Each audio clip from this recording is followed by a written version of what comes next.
안녕하세요. 정일의 가업승계 소장 정선입니다. 오늘 법인잉여금 출구 전략으로 많이 사용하는 이익소각 관련해서 승소 판결을 보면서 우리가 잉여금 출구 전략에 있어서 특히 또 절세에 있어서 어떤 부분을 주의해야 될지 제대로 알아보는 시간이 될 거고요. 이 판례를 보면서 제가 많은 생각을 했는데 국세청에서 바라보는 시각과 또 법원에서 바라보는 시각이 조금은 다르더라고요. 우리 납세자의 입장으로서는 나에게 유리한 선택을 할 권리가 있죠. 근데 어디까지가 권리고 어디까지가 조세의 회피인지 알아보도록 하겠습니다. 자, 왜 증여 후 이익 소각에 대해서 과세를 했는지, 또 법원에서는 왜 이 부분에 대해서 과세를 취소했는지 구체적으로 보도록 하겠습니다. 주식회사, 즉 법인의 잉여금은 누구 것일까요? 보시는 것처럼 제가 미처분 잉여금이라고 했습니다. 아직 처분되지 않은 이 법인의 잉여금은 누구의 것일까요? 네, 처분하지 않은 이 잉여금은 바로 주주의 것입니다. 자, 그러면 우리 주주들은 어떤 방법으로 나의 이익을 실현할 수 있을까요? 잘 아시는 것처럼 일단 배당을 받을 수 있죠. 주주니까. 그리고 내 주식을 매각할 수 있어요. 배당은 주식이 있는 상태에서 주식 배당이 있을 때마다, 요새는 뭐 상장주 같은 경우는 분기별로 배당을 해주는 데도 있고요. 뭐 매년 해주는 데도 있고, 이런 식으로 내가 주식을 보유하고 있는 동안은 계속해서 배당이라는 걸 받을 수가 있어요. 그리고 또 하나의 방법은 여기 보시는 것처럼 바로 주식의 매각입니다. 다시 말해서 주식이 없어지는 거예요. 내가 보유하고 있으면 계속 배당을 받을 수 있지만 주식을 없애버리는 겁니다. 주식을 없어지는, 나한테서 주식이 없어지는 사유는 어떤 사유가 있을까요? 당연히 팔았을 때, 내 주식을 팔았을 때 나는 주식이 없어지는 거예요. 그렇기 때문에 판 거에 대한 큰 돈, 대가를 받죠. 또 하나는 감자. 회사 상황에 따라서 감자가 된다면, 내 주식이 감자 된다면 역시 또 내 주식은 없어지죠. 자, 마지막으로 소각. 또 이 역시 회사의 상황에 따라서, 회사의 의사결정에 따라서 소각이 필요한 회사들, 이런 경우에 내가 주식을 소각할 수 있겠죠. 자, 이 세 가지는 모두 다 주식이 나한테 있다가 없어지는 거예요. 그러면 당연히 그 주식에 대한 대가를 받아야겠죠. 제가 앞에서 주식을 보유하고 있다가 주식이 없어지는 게 세 가지인데 그 중에 하나가 소각이 있었어요. 그렇다면 주식을 양도하면 양도세를 내는데 주식을 소각하게 되면 어떤 세금을 낼까? 자, 주식을 소각하면요. 의제 배당이라고 해서 실제 배당받은 것은 아니지만 배당으로 보고 배당 소득세를 내야 됩니다. 자, 제가 왜 소각에 대한 배당 소득세에 대해서 말씀을 드리냐면 지금 문제가 되고 있는 뭐 과세가 되고 또 이것에 대해서 과세를 취소하고 이런 일련의 사건들이 결국은 이 소각한 주식에 대해서 의제 배당을 하게 되는데 이 의제 배당의 귀속을 누구로 하느냐가 쟁점이거든요. 자, 그러면 소각을 했을 때의 세금을 보겠습니다. 당연히 모든 세금은 이익이 있는 곳에 발생을 하죠.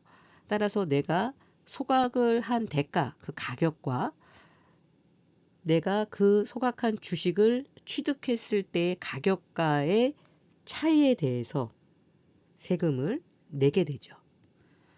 항상 세금은 차익이 있을 때 낸다는 거 알고 계실 거예요. 자, 그런데 중요한 내용이 있습니다. 분명히 소각 시 의제배당 세금을 계산할 때는 소각 가격에서 취득 가격을 뺀다고 말씀을 드렸어요. 자, 그런데 A라는 주주는 소각한 가격이 6억이고 B라는 주주도 소각한 가격이 똑같이 6억입니다. 그런데 A 주주는 이 주식을 취득한 가격이 1억이에요. B 주주는 취득한 가격이 6억이에요.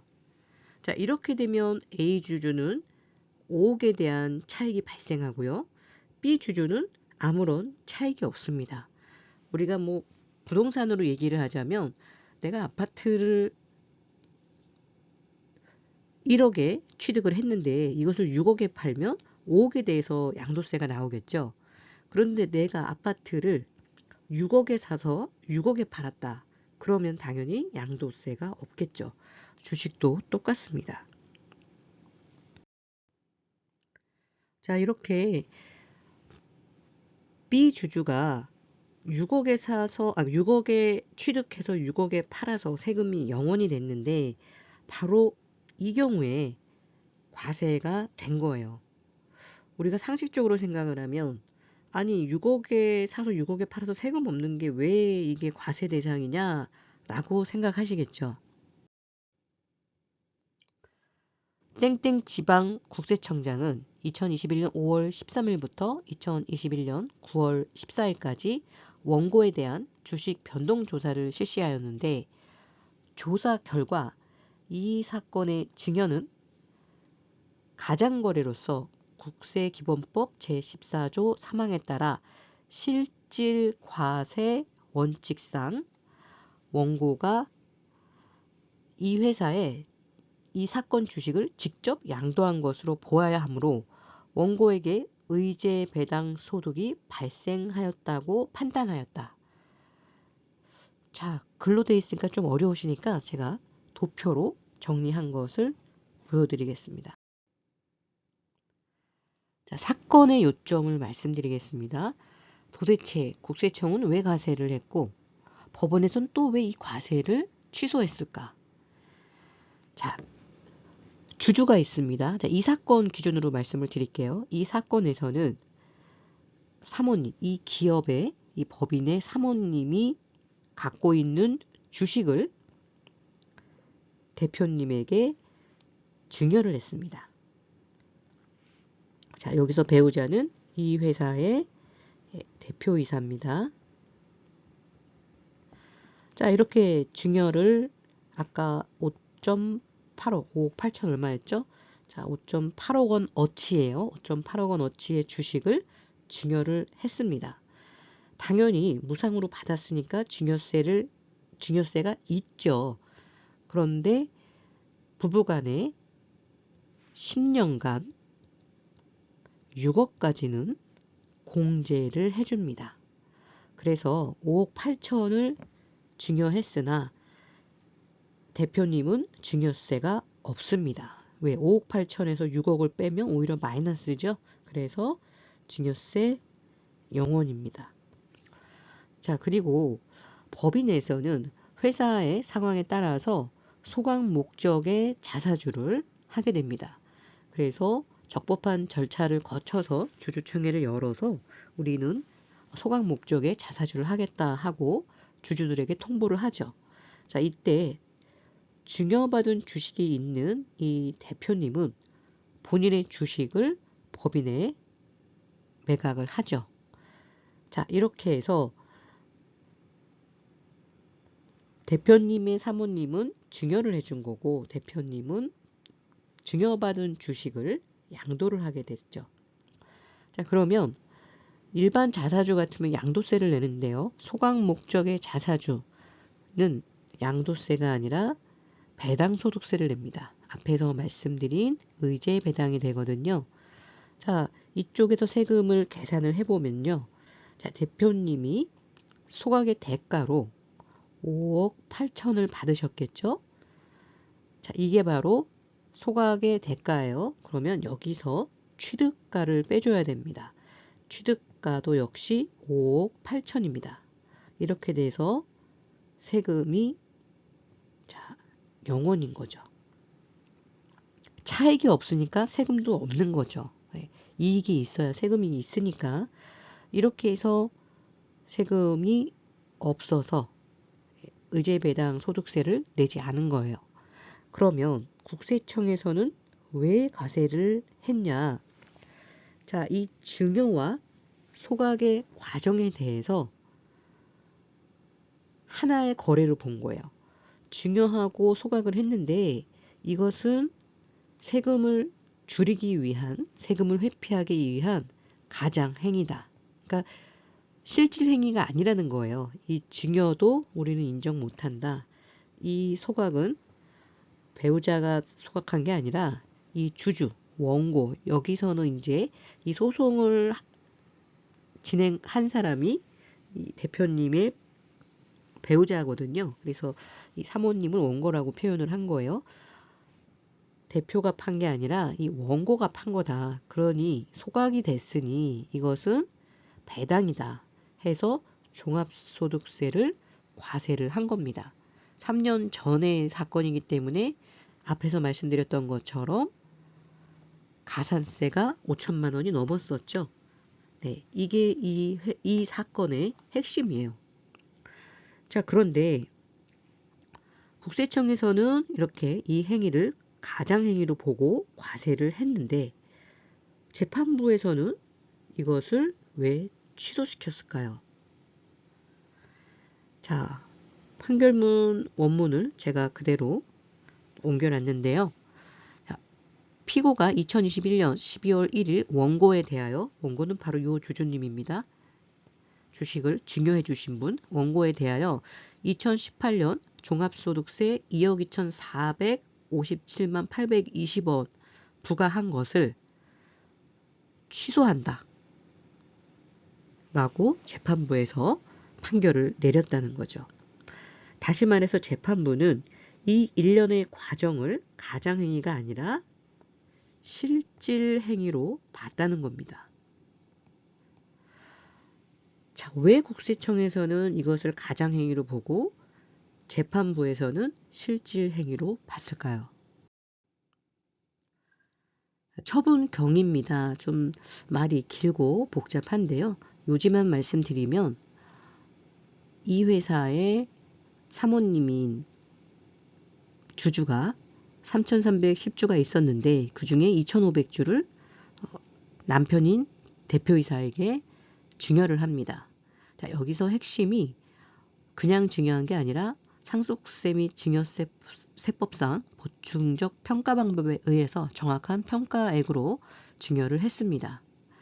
자, 증여를 했는데 배우자 증여 재산 공제가 6억 원이어서 세금은 없었고, 자, 증여세 신고는 했습니다. 여기까지가 증여고요. 그 다음으로는 이 법인에서 2018년 11월 23일 임시주주총회를 개최해서 2,500주를 한 주당 23만 3천 원에 매수하여 소각하기로 결의를 했어요. 주주총회를 열어서. 그리고 2018년 12월 27일 날 주식을 매입을 해서 소각을 했죠. 자, 그리고 땡땡 지방국세청장은 이 사건은 이제 2018년에 있었던 사건이고 2021년 주식 변동 사항을 조사하는 과정에서 자, 이 거래를 의제 배당이라고 판단을 했습니다.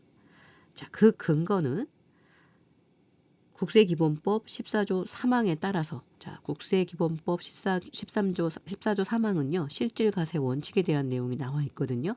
이것에 따라서 이것은 주식을 증여받은 대표이사가 양도한 게 아니라 주식을 준 대표이사의 부인이 직접 양도한 것으로 보아서 의제 배당 소득이 발생하였다고 판단을 한 겁니다. 피고는 2021년 12월 1일 원고에게 위 조사 결과에 따라서 2018년에 과세 연도 종합소득세에 대해서 경정을 고지하였습니다. 원고는 이 사건 처분에 대해서, 원고는 여기서 대표님의 배우자죠. 사모님은 이 사건에 대해서 불복을 해서 2021년에 10월 1일 날 과세 전 적부 심사를 거쳤습니다. 2022년 1월 28일 심사 청구를 제기를 했어요. 그러나 2022년 4월 26일에 조심에서는 기각 결정을 받았습니다. 자, 여기에서 납세자는 억울하니까 심사 청구를 했으나 기각을 받았습니다. 여기서 포기했다면 이 2억 원이 넘는 세금을 돌려받지 못했겠죠.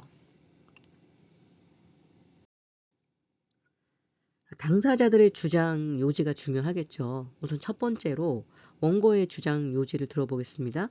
여기서의 원고는 이 회사의 대표이사님의 사모님, 그러니까 원주주죠. 주식을 증여해준 원주주입니다.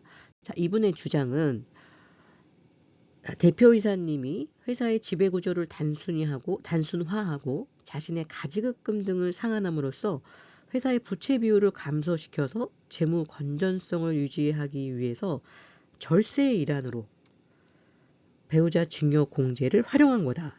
자, 누구나 이 공제 제도가 있는데 활용을 안 할 이유가 없죠. 절세의 일환으로 배우자 공제를 활용한 것이다. 이 사건의 증여와 양도는 각각 독립한 경제적인 실질이 존재한다. 따라서 국세청에서 얘기하는 것처럼 이 증여 과정을 무시하고 그냥 증여 후 양도가 아니라 그냥 내가 바로 양도한 걸로 보는 것은 합당하지 않다는 겁니다. 자, 다음은 피고 측. 여기서 피고는 누구죠? 과세당국입니다. 과세당국의 주장은 이렇습니다. 이 사건 증여는 의제 배당 소득을 회피하기 위한 거다. 오로지 이 세금을 회피하기 위한 가장행위라는 거죠. 이 사건 증여 행위를 포함한 일련의 거래. 여기서 일련의 거래는 증여 후 양도, 소각 목적의 자사주를 말하죠. 이 일련의 행위는 원고가 이 회사의 원주주 사모님이 주식을 직접 양도한 후에 그 주식이 소각됨으로써 원고에게 의제 배당이 발생하였고 원고는 주식 대금을 남편한테 증여한 거나 다름없다. 그래서 이렇게 바뀌어야 된다. 이걸 기준으로 해서 과세를 해야 된다는 게 국세청의 주장입니다. 양방 간의 주장이 다른 거죠. 자, 법인이 있고, 자, 원주주가 있고, 주주의 배우자. 여기서는 바로 대표님이셨죠. 자, 이렇게 있는데, 원고의 주장은, 자, 나는 배우자 공제를 활용해서 증여를 한 거고, 그리고 나의 남편이 대표이사는 본인의 가지급금을 갚기 위해서 이 주식을 법인에 양도를 한 거다. 자, 이렇게 주장을 하는 거고요. 국세청에서는 당신이 양도를 하면 양도세가 있으니 그럼 여기서는 소각 목적의 자사주니까 의제배당 소득세가 있으니 증여라는 과정을 거친 거 아니냐. 그래서 이것은 증여 후 양도가 아니라 양도를 해서 받은 돈을 남편에게 증여한 것과 같다. 왜? 지금 소득의 기속이 지금 이 대표님으로 돼 있으니까요. 돈이 일로 갔으니까. 당신이 양도하고 남편한테 증여한 것과 똑같다. 자, 이렇게 본 거죠. 재판부의 판단이 가장 중요하겠죠. 재판부는 몇 가지 판례를 근거로 해서 판결을 내렸습니다. 자, 여기서 가장 쟁점인 실질과세 원칙에 대한 내용인데요. 실질과세 원칙은 헌법상의 기본 이념인 평등의 원칙을 조세 법률 관계에 구현하기 위한 실천적인 원리로서 조세의 부담을 회피할 목적으로 과세 요건 사실에 관하여 실질과 괴리가 되는 비합리적인 형식이나 외관을 취하는 경우에 그 형식이나 외관에 불구하고 실질에 따라 담세력이 있는 곳에 과세를 하는 게 바로 실질 과세의 원칙입니다.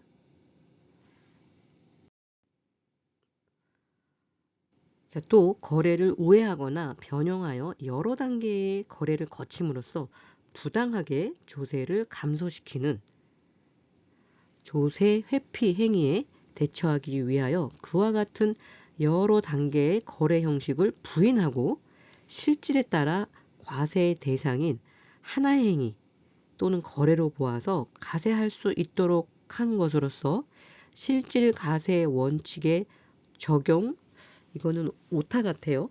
판결문 제가 그대로 가져왔는데 적용 대상 중 하나를 규정하여 조세 공평을 도모하고자 한 것이다. 자, 지금부터 중요합니다. 그렇지만 한편 납세자는 경제활동을 할 때 동일한 경제적 목적을 달성하기 위해서 여러 가지 법률 관계 중에 하나를 선택할 수 있고 과세 간청으로서는 특별한 사정이 없는 한 당사자들이 선택한 법률 관계를 존중해야 된다. 자, 이것이 또 대법원의 판례였어요. 또한 여러 단계의 거래를 거친 후에 결과에는 손실 등의 위험 부담에 대한 보상뿐 아니라 외부적인 요인이나 행위 등이 개입되어 있을 수 있으므로 그 여러의 단계의 거래를 거친 후에 결과만 가지고 결과적으로 이렇게 해서 세금을 안 냈지 않니? 이 결과만 가지고 그 실질이 하나의 행위 또는 거래라고 쉽게 단정하여 과세 대상으로 삼아서는 아니 된다. 자, 여기서 몇 가지 키워드가 좀 나왔습니다. 납세 의무자는 경제활동을 할 때 동일한 경제적 목적을 달성하기 위하여 여러 법률 관계 중에 하나를 선택할 수 있는 거예요. 자, 그리고 여러 단계의 거래를 거친 이 결과만 가지고 결과적으로 세금이 없었다는 것만 가지고 이 모든 일련의 납세자의 행위를 부인하고 하나의 거래로 볼 수는 없다는 거죠. 또 재판부에서는 자, 이 사건은 증여로 인하여 원고는 상속세 및 증여세법상 보충적 평가 방법으로 평가한 증여가의 5억 8,325만 원만큼 배우자 증여 공제 한도가 감소하였다 그랬어요. 자, 이분이 손실이 없느냐? 그렇지 않다는 거죠. 배우자 증여 공제는요, 10년간 6억입니다. 자, 이 케이스에서 이미 6억을 썼기 때문에 이분들은 향후 10년간 6억이라는 공제는 받을 수 없어요. 따라서 공제 한도의 감소에 대한 손실이 있었습니다. 원고가 이 사건 증여로 아무런 손실이 없었다고 볼 수가 없는 거죠. 원고는 이 사건 주식의 또 실제 소유자이고 아까 이렇게 가장행위라 그랬잖아요. 과세관청에서는. 근데 실제 주주예요. 사모님이 실제 소유자이고 증여 시 가액 평가가 과소하면 증여세가 부과될 수도 있었어요. 또 주식의 소유관계, 배우자 증여공제 한도, 가액, 평가의 적정성 등을 고려한다면 이 사건 증여 계약을 진위가 아닌 허위 의사로 볼 수는 없다는 거예요. 따라서 재판부에서는 이 일련의 모든 행위들을 가장행위로 볼 수 없다라는 게 재판부의 판단이었고요. 이로 인해서 과세되었던 세금은 취소가 됐습니다. 자, 결과적으로 이 사건에서는 피고가 2021년 12월 1일 원고에 대하여 부과한 2018년 종합소득세 2억 2,457만 820원에 대해서 부과한 것을 이제 취소를 한 거죠. 자, 이 판례를 보면서 여러 가지 생각을 하게 됐습니다. 보시는 것처럼 결국 이 증여와 이 소각, 이 거래를 인정을 하느냐, 이것을 실질행위로 보느냐, 가장행위로 보느냐, 어떻게 보면 참 한 끗 차이인 것 같아요. 자, 이 경우에 왜 소각 목적의 자사주를 했는지, 이 소각 목적의 자사주가 굉장히 중요하다는 거죠. 이 일련의 행위에 대해서 어떠한 의도로 한 건지. 아마 여기에서 재판 단계에서 이 원고 배우자의 사모님인 주주가 이런 내용에 대해서 명확하게 자신의 입장을 주장하지 못했다고 한다면 이것은 자칫 일련의 가장행위로 볼 수도 있는 그런 사건입니다. 현재 자사주나 또 소각 목적의 자사주, 증여 후 자사주, 여러 가지 주주 이익 환원에 대해서 고민하시는 대표님들이 있으실 텐데요. 어떤 회사는 과세가 되고 어떤 회사는 과세가 되지 않습니다. 여러 가지 차이가 있겠지만 이 모든 행위가 실질 행위가 될 수 있는 그런 근거가 가장 중요하지 않을까 생각이 되고요. 주주로서 이익을 실현하는 것은 너무나 당연한 일입니다. 납세자 입장에서 조금이라도 세금이 줄어들 수 있다면 당연히 그 선택을 할 거예요. 그러나 이 과정에서 그 일련의 행위들이 실질 행위로 보여질 수 있는 것이 무엇보다 중요할 것 같습니다. 자, 오늘 영상 도움이 되셨다면 구독과 좋아요, 알람 설정을 부탁드리고요. 영상 보시면서 궁금하신 내용, 또 추가로 영상에서 다뤘으면 좋겠다 하시는 내용은 영상 하단에 댓글을 남겨주시기 바랍니다. 또 주주 이익 실현을 좀 원하시거나 법인 잉여금 출구 전략에 대해서 궁금하신 대표님들, 이미 이익 소각을 했는데 검토를 좀 받아보고 싶은 대표님들, 저희 정일기업연구소에서 도와드리도록 하겠습니다. 감사합니다.